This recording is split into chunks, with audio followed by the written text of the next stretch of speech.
예, 우리가 호세아서를 보면서 이제 호세아의 그 상징 행위, 결혼과 자녀를 낳고 이름을 짓는 그 행위를 통해서 하나님의 음성을 듣고 있습니다. 먼저 우리가 지난 시간에는 이 상징 행위를 호세아의 관점에서 보면서 사역자들의 모습을 살펴보았죠. 하나님께서 사역자들을 향하여서 너는 도구로 살기를 원하느냐, 동역자로 살기를 원하느냐. 하나님께서 원하시는 것은 우리가 사역자들이 하나님의 단순한 도구가 아닌 하나님의 동역자의 삶을 살기를 원하신다라고 하나님의 음성을 들었습니다. 이번 시간에는 그 고멜의 입장에서 한번 살펴보기를 원합니다. 호세아의 상징 행위의 가장 큰 행위는 음란한 여인이었던 고멜을 아내로 맞이하는 것이었죠. 이것은 주의 백성을 향한 메시지로 우리가 한번 살펴볼 수 있습니다. 고멜의 관점에서 이 하나님 메시지를 보면은 하나님께서 주의 백성들, 하나님의 백성들에게 하시는 음성을 들을 수가 있는데요. 이 호세아의 상징의 가장 큰 비유는 호세아는 하나님을 상징하고요, 비유하고요. 고멜은 이스라엘 백성, 즉 하나님의 백성을 상징을 합니다. 그래서 음란한 여인이었던 고멜을 아내로 맞이하였던 호세아를 통해서 음란한 백성이었던 이스라엘을 아내로 맞이하는 하나님의 마음을 우리가 읽을 수가 있지요. 먼저 우리가 이것을 통해서 먼저 한 가지 알 수 있는 것이 있습니다. 음란한 여인이었던 고멜을 아내로 맞이하는 것을 통해서 하나님은 주의 백성을 단순히 죄악에서 혹은 어두움의 그늘에서 벗어나는 것만을 원하시는 것이 아니라, 그러니까 하나님의 부르심은 단순히 벗어남이 아니라 신분의 변화다라고 하는 것입니다. 즉 하나님께서 우리를 부르세요. 주의 백성으로 혹은 주의 자녀로 우리를 부르신다고 하는 것은 단순히 너희가 죄의 자리에서 벗어나서 깨끗하게 되는 것, 죄의 용서를 받는 것뿐만이 아니라 거기서 플러스 신분의 변화, 아내로서의 변화라고 하는 것이죠. 음란함의 자리에서 벗어나는 것뿐만이 아니라 음란한 여인이었던 자가 어떻게 내가 결혼할 수 있을까? 내가 아내가 될 수 있을까? 내가 신부가 될 수 있을까? 꿈을 꿀 수 있겠습니까? 근데 하나님은 그 꿈뿐만이 아니라 그것을 실현시켜 준 분이라고 하는 거예요. 우리는 고멜의 사건을 통해서 첫 번째 알 수 있는 것, 하나님의 부르심은, 주의 부르심은 벗어남만이 아니라 신분의 변화. 즉 예수님께서 죄인인 우리를 부르십니다. 예수님의 십자가의 은혜로 우리는 죄 사함을 받습니다. 자, 복음은 거기서 끝나는 것이 아니에요. 그렇죠? 죄 사함이 아니라, 죄 사함뿐만이 아니라 하나님의 자녀가 되는 영광을 주셨다라고 말씀하고 있습니다. 주의 부르심은 우리의 신분의 변화입니다. 우리는 그것을 알아야 됩니다. 하나님께서 아브라함을 부르셨어요. 하란에서 갈대 우르에서 하나님께서 아브라함을 부르십니다. 너는 본토 친척 아비 집을 떠나 내가 내게 명령한 곳으로 가라. 자, 하나님은 거기서 본토 친척 아비 집에서 벗어남만을 원하시는 것이 아니었어요. 가라라고 했어요. 근데 거기 간 것이 하나님의 목적이었습니까? 아니죠. 아브라함을 약속의 자녀로 부르신 것입니다. 즉 아브라함은 단순히 그냥 본토 친척 아비 집을 떠나서 우상의 자리에서 벗어나서 딴 곳으로 간 것뿐만이 아니라 하나님의 약속의 자녀로서, 약속의 자손으로서의 부르심, 신분의 변화를 본 것이에요. 기억합시다. 하나님은 주의 백성을 향해서 외치고 말씀하고 있습니다. 내가 너를 부르는 것은 단순히 깨끗해져라, 단순히 정결해져라, 단순히 죄 사함을 받아라가 아니라 너는 나의 자녀가 되어라 라고 하시는 것이라는 겁니다. 너는 내 백성이다 라고 하는 거라는 거예요. 고멜을 향하여서 너는 음란한 여인이었지만 이제 너는 나의 아내다라는 거예요. 신분의 변화입니다. 기억하십시오. 두 번째 우리가 기억해야 될 것이 있는데, 주의 백성으로서 고멜의 사건을 통해서 기억해야 될 것이 있는데, 우리는 보통 이 음란의 자리, 음란에서 벗어나 아내가 되는 것을 우상 숭배로 한 번 더 깊게 생각해 볼 수 있어요. 첫 번째로는 음란의 자리이니까는 이 죄의 자리일 겁니다. 그 죄의 자리에서 벗어나서 새로운 하나님의 자녀로 거듭나는 것. 그래서 이것을 우리는 먼저 거짓된 죄의 자리에서 벗어나는 것. 그러니까 죄를 짓지 않는 것으로 생각을 해요. 그렇죠, 여러분? 죄 짓지 않는 것. 그래서 우리 호세아서를 통해서 보면은 죄에서 회개하는 것으로 많이 해석을 합니다. 예, 맞아요. 죄에서 회개하는 것, 죄의 자리에서 벗어나는 것, 이거 첫 번째 음란에서 아내가 되는 그 모습을 비유하는 모습일 수도 있습니다. 근데 단순히 또 죄에서 우리 한 발짝 더 나가면은 아까 말씀드렸듯이 우상 숭배에서 오직 하나님을 섬기는 자리예요. 그래서 바알을 섬겼던, 아세라를 섬겼던 이스라엘 백성들이 이제 그 바알을 섬기던 자리에서, 아세라를 섬기던 자리에서 완전히 벗어나서 오직 하나님만 섬기는 자리로 가라라고 합니다. 우리 기독교인들은 여기서 하나님께 고백하죠. 오 주님 감사합니다. 우리가 우상 숭배하던 그 자리에서 벗어나 오직 하나님만 섬길 수 있게 해주셔서 감사합니다. 우리는 하나님만 섬기는 자입니다 라고 하면서 나름대로 뿌듯해합니다. 그렇죠, 여러분? 예수 믿으면서, 하나님 믿으면서 그 전에 믿었던 잡신들, 무속들을 다 내팽개쳐 버리고 있지 않습니까? 우리는 무속과 하나님을 동시에 섬기는 자들을 그리스도인이라고 말하지 않습니다. 절에도 적이 있고 교회에도 적이 있는 사람들을 향해서 저 사람은 참다운 그리스도인이야 라고 말하지 않습니다. 우리는 그런 사람들 그리스도인을 취급 안 해요. 요즘에는 막 이상한 사람들이 워낙 많아서 무속신앙을 갖고 있으면서 나 예수 믿어요 라고 하는 사람들을 그리스도인이라고 말하는 분들도 있기는 합니다. 네? 아니에요. 진짜 그리스도인은 하나님만 섬기는 자들이죠. 우상 숭배하지 않는 거예요. 그래서 대부분의 신앙인들은 우상 숭배 안 해요. 무속 신앙 믿지 않습니다. 다른 신들을 동시에 하나님을 섬기지 않아요. 우리는 거기서 감사를 합니다. 그리고 나는 하나님만 섬기기 때문에 나는 우상 숭배하지 않는다라고 늘 보통 이야기합니다. 예, 할렐루야. 좋습니다. 근데 과연 우상이라고 하는 것이 단순히 다른 신들, 뭐 바알이나 아세라나 무속이나 그런 신들만을 이야기하는 것일까? 종교학자들은 거기서 한 발 더 나아가죠. 우상이라 함은 예수님께서 말씀하셨던 만몬, 물질이라고 하는 거예요. 하나님과 돈을 동시에 섬기지 못한다라고 할 때 그 돈이 만몬이에요. 그 만몬이 바로 우리가 지금 이야기하는 자본주의 세상에서 이야기하는 물질입니다. 즉 물질을 신처럼 섬기고 있느냐라고 하는 질문이에요. 지금 우리에게는. 즉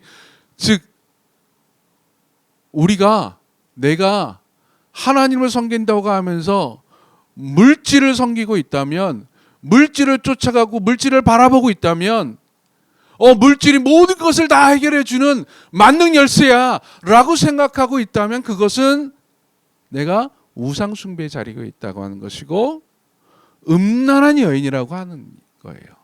하나님께서 말씀하시는. 그래서 그러니 우리가 한 번 더 고민을 해봐야 되겠죠. 내가 다른 신을 섬기지 않는데 내가 어디 뭐 메가더 신을 향해서, 귀신을 향해서 절하고 뭐 삼신할미를 향해서 막 빌고 그러진 않지만 혹시 내가 물질이 자본이 온 세상을 바꿀 수 있는 유일한 열쇠야, 만능 열쇠야 라고 생각하고 그것을 쫓고 있다면 나는 우상 숭배자다 라고, 음란한 자리에 있다라고 하는 거예요. 근데 하나님은 우리가 그 음란의 자리에서 벗어나서 아내의 자리로 오기를 바라신다라고 하는 것이지요. 아내의 자리. 또 하나 호세아서를 보면은 참 우리가 이해하지 못할 게 있어요. 호세아가 음란한 여인이었던 고멜을 아내로 맞이합니다. 그리고 사랑을 베풀어요. 다 사랑하고 그에게 필요한 것들을 다 제공을 합니다. 예전에는요, 고멜이 음란한 여인으로 왜 살았을까? 이 생각하시면 됩니다. 당시의 여자는 남자의 도움이 없으면은 홀로 생존할 수 없는 존재였습니다. 홀로 생존할 수 있는 유일한 방법이 바로 고멜의 방법이었어요. 자기의 몸을 이용해 자신의 삶을 유지합니다. 자신의 몸을 이용해서 남자들이 자신을 보호하게끔 합니다. 자신의 몸을 이용해서 남자를 통해서 자신의 삶에 필요를 얻습니다. 돈을 받아요. 얼마나 힘들겠어요. 근데 결혼하고 나면 남편이 그걸 다 해줘. 호세아가 다 해주는 거예요. 여러분이 힘들게 애써서 막 몸으로 막 때우면서 여러분의 삶을 유지하는 자리에 있기를 원하십니까? 아니면 남편이 여러분의 삶의 모든 것을 다 필요를 공급해 주는 그 자리에 있기를 원하십니까? 아마 당연하게 남편이 공급해 주는 편안한 삶의 자리, 아내의 자리를 원하실 겁니다.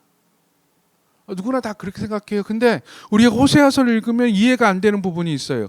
고멜이 그 호세아의 그 아내의 자리에서 도망가요. 2장이 호세아서 2장이 그 고멜을 향한 하나님의 메시지인데요. 자꾸만 도망가요. 그래서 하나님께서 뭐라 그러냐면은 너 자꾸만 그 음행의 자리를 자꾸만 가려고 그러는데 내가 가시던 불로 가는 길을 다 막아버릴 거야. 못 가게 할 거야 라고 이야기합니다. 탈출하는 거예요. 아내의 자리에서 음행의 자리로 막 탈출하려고 그래요. 우리는 이해가 안 되죠. 왜 이러지 고멜이? 고멜이 바보야 라고 생각할 겁니다. 근데 고멜이 왜 이럴까? 나는 안 그럴 거야. 나는 하나님의 아내의 자리에서 절대 벗어나지 않을 거야. 장담할 수 있을까? 아까 말했죠? 여러분 고멜은 하나님의 주의 백성의 비유라 그랬어요. 고멜이 특별한 여인이 아니라 주의 백성에게는 고멜과 같은 성질이 있어요. 왜 그럴까? 왜 쫓을까? 그 이유는 간단합니다. 음란한 자리는요, 결과물을 추구하는 자리예요. 아내의 자리는 관계를 추구하는 자리입니다. 쉽게 설명을 드릴게요. 음란의 자리에서는 대가를 통해서 자기가 필요한 것을 얻어요. 그렇죠? 대가로 돈을 받고, 그 대가로 먹을 것을 받고, 대가로 기름을 얻고, 대가로 옷감을 얻고, 그 결과물을 바라봐요. 근데 그 결과물을 바라보는 그 관점에서 내가 아내가 됐어요. 아내가 됐는데 내가 아내가 됨으로써 남편이 나에게 그 결과물을 주는 거예요. 옷감을 주고, 먹을 것을 주고, 보호를 주고, 평안을 줍니다. 결과물이에요. 똑같은 결과물이에요. 내가 아내의 자리에 있어서 그 결과물을 얻는 것과 내가 음란의 자리에서 있어서 그 결과물을 얻는 것, 고멜로서는 다른 것이 없어요. 똑같은 거예요. 결과물은 똑같아요. 그렇기 때문에 고멜은 내가 아내의 자리에 있건 음란의 자리에 있건 상관이 없는 거예요. 그래서 자기 본능이 따라가는 대로 가는 거예요. 더 많이 주는 대로 가는 거예요. 그렇죠, 여러분. 남편이 주는 건 한계가 있겠죠. 남편이 호세아가 주는 거는요 어느 일정 양일 거예요. 근데 음란의 자리에 가면은 이 남자 저 남자가 다 주거든요. 훨씬 더 많아요. 훨씬 더 풍요로워요. 그래서 그 자리로 자꾸만 가는 거예요. 즉 우리가 하나님의 아내의 자리, 하나님께서 허락하시는 신분의 변화의 그 자리, 하나님을 섬기는 그 자리에서 자꾸만 벗어나는 이유가 결과물을 바라보기 때문에 그래요. 결과물만 따지기 때문에 그래요. 이거를 유식한 말로 기복신앙이라고 이야기합니다. 여러분, 하나님을 섬기고 하나님과 함께 동행하고 하나님과 온전한 관계 가운데, 하나님과의 관계 가운데 있으면 따라오는 것이 있죠. 하나님과 좋은 관계에 있으면 무엇이 따라옵니까? 하나님이 주시는 평안이라고 하는 것이 따라와요. 그렇죠? 그 평안. 그 평안이 내 삶의 결과물로 보면은 두려워하지 않고 그냥 담대하게 삶을 살아가고 걱정과 근심이 없는 거예요. 또 하나님을 잘 섬기면 뭐가 따라옵니까? 우리가 흔히 이야기하는 복이라고 하는 것. 물질의 복이 따라오기도 하고 건강의 복이 따라오기도 하고 자녀의 복이 따라오기도 합니다. 그래서 우리는 그 복의 결과물을 보고 하나님께 복 받았다라고 이야기. 부자면은 당신 신앙인데 부자예요. 그럼 당신 복 받았네요? 라고 이야기해요. 하나님을 믿는데 교회 다니는데 아주 건장한 어르신을 봐요. 그러면 야, 저분 하나님께 복 받았네 라고 이야기합니다. 교회 다니는데 저 사람의 가족이 막 많고 자녀들이 많으면 야, 저 사람은 자녀의 복을 받았다라고 이야기합니다. 결과물을 보고 하나님의 복을 받았다라고 이야기해요. 그래서 우리는 그 결과물을 추구합니다. 결과물을 가져야지 복 받은 거예요. 결과물을 가져야지 하나님의 은혜를 받은 거라고 생각을 해요. 그래서 결과물을 막 따라갑니다. 근데 여러분, 결과물은요 하나님을 섬기는 것만으로 얻게 됩니까? 여러분, 부자가 하나님을 섬겨야만 부자가 됩니까? 세상에서? 그건 아니에요. 그렇죠? 하나님을 섬기면 하나님께서 은혜로 부자가 되기도 해주시지만 부자가 되는 것은 하나님만 섬길 필요가 없어요. 다른 것을 통해서도 하나님의 부자가 돼요. 사기꾼, 사기쳐서 부자가 돼요. 내가 열심히 땀 흘려서 나 혼자 부자가 돼요. 그리고 그거를 치환하는 거예요. 그게 복이다라고. 그게 하나님의 은혜라고. 그래서 그것만 쫓아요. 그게 바로 기복신앙이에요. 물질만 쫓아요. 그게 기복신앙이에요.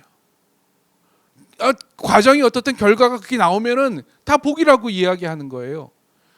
그러다 보니 기복신앙에 물들다 보면 우리는 어느 순간에 하나님의 아내의 자리, 즉 하나님과의 관계의 자리에서 벗어나 결과물을 쫓는 음란한 자리에 앉게 됩니다. 안 그럴까요? 한번 예를 들어 볼까요? 여러분, 헌금을 왜 합니까? 11조를 왜 합니까? 흔히들 교회에서 이야기하죠. 음란의 자리에 있는 목사들이 하는 말이에요. 이거는 11조 하십시오. 하나님께서 여러분의 곳간을 넘치도록 채워주실 것이고 복 주실 것입니다. 자, 그러면 뭐예요? 11조 하는 이유가 뭐가 되는 거예요? 내 곳간 채우려고. 그게 기복신앙이고 음란의 자리예요. 그럼 관계의 자리, 하나님과 아내의 관계에서는 뭐가 됩니까? 하나님이 내 남편이기 때문에, 내 사랑이기 때문에 사랑의 표현이에요. 하나님과의 관계의 표현이에요. 그래서 내 것은 내 것이 아니라 하나님의 것이고 하나님의 것도 내 것이 되는 거예요. 그래서 이것은 내 것으로 주장하는 것이 아니라 하나님의 것이기에 내가 하나님의 것임을 내가 하나님께 드립니다 라고 고백하는 것이요. 관계에서 드리는 거예요. 그래서 관계에서 드리는 것은 아까운 것이 없어요. 그렇죠, 여러분. 관계에서 헌신하고 관계에서 소비하는 것은 아까운 것이 하나도 없습니다. 여러분, 사랑의 관계에서 그 사람을 위해서 뭔가를 시간을 허비하고 선물을 사주고 그게 아깝습니까? 아니죠. 안 아까워요. 근데 결과물의 자리에서 그 사람에게 뭘 줌으로 내가 뭔가를 얻으려고 한다면, 뭔가를 내가 이익을 추구하려고 하면은 주는 것이 막 계산이 돼요. 막 시간을 내가 이 정도 주면은 뭐가 될까, 저거 될까, 내가 혹시 손해 보는 것 아닐까. 음란의 자리는 기복신앙이에요. 하나님을 통해서 뭔가 얻으려고 하는 거예요. 아니, 뭔가 얻은 것을 하나님의 이름으로 포장시키는 것이에요. 고멜이 그래요. 나 결혼했어. 근데 음란한 자리로 가서 다른 남자들을 만나고 희희낙낙거리면서 그들을 통해서 뭔가를 얻어요. 그리고 집에 와요. 야, 이거 내가 얻은 거야. 우리 집 거야. 나 결혼해갖고 이렇게 벌었네. 고멜이 그런 거예요. 지금 하나님이 싫어했던 거죠. 이스라엘 백성들이 그랬어요. 북이스라엘 백성들이 나 하나님을 섬겨라고 이야기하면서 온갖 다른 것들로 온갖 수술을 통해서 이득을 추구해요. 돈을 추구해요. 명예를 추구해요. 그러면서 말을 합니다. 하나님께서 나에게 이러한 복을 주셨어. 하나님의 그런 이스라엘 백성들을 보면서 이 음란한 자식들아 라고 이야기했던 것이고, 화를 냈던 것이고 분노했던 것입니다.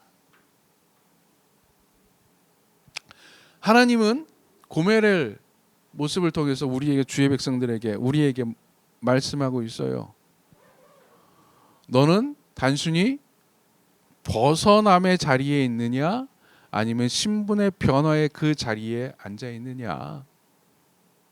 너는 단순히 우상을 숭배하는 자리에 있느냐, 진짜 하나님을 숭배하는, 하나님을 섬기는 자리에 있느냐. 너는 하나님과의 모습에서 관계를 추구하는 자냐, 아니면 결과물을 추구하는 자냐. 지금 나는 어느 자리에 있습니까? 아직도 음란의 자리에서 허덕이면서 헤매고 있습니까? 아니면 하나님께서 초청하신, 하나님께서 부르신 하나님의 신부의 자리에서, 아내의 자리에서 하나님과 진정한 관계의 복을 누리며 살고 있습니까? 우리 모두 하나님의 신부의 자리에서 하나님과 손잡고 하나님과 동행하며 임마누엘의 삶을 살아갈 수 있는 우리 모두가 되기를 주의 이름으로 간절히 축원드립니다. 복음이 전해질 때까지 증인된 삶을 결코 쉬지 않을